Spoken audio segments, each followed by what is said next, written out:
Kasama rin sa mga lumahok sa kilos protesta kahapon ng ilang celebrities. Kanya-kanyang gimmick din ang iba pang mga rallyista para maiparating ang kanilang panawagang panagutin na ang mga korap sa gobyerno.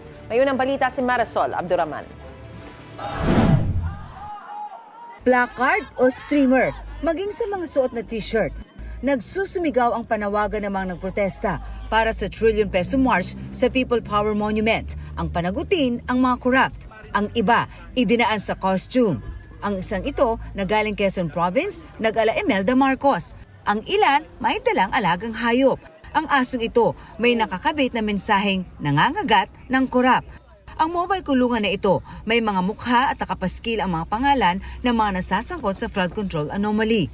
May mga nakiisa ring personalidad gaya ni Pokwang. Sana po bigyan po ninyo ng pansin ang pangangailangan po, lalong-lalo na ng ating mga maliliit na mamamayan. Yung kaligtasan po ng bawat isa kapag kami mga sakuna, lalong-lalo na po yung mga flood control na yan.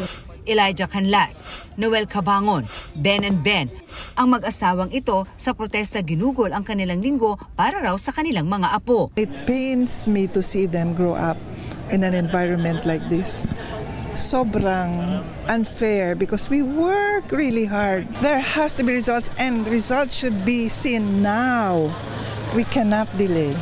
Balik EDSA naman ang dalawang ito na parehong naging bahagi ng 1986 EDSA People Power Revolution. I am for the country. Gusto ko rin na mag-people power. Just like in 1986. If there is a need for people power, why not? If it is for the country, I am for it. Marami pa rin akong apo na pwedeng makinabang sa pagbabago. Corruption din. Yung pagbabago kasi nasa ganito na yan. At saka nasa isip ng tao yan. Ito ang unang balita. Marisol Abduraman para sa GMA Integrated News.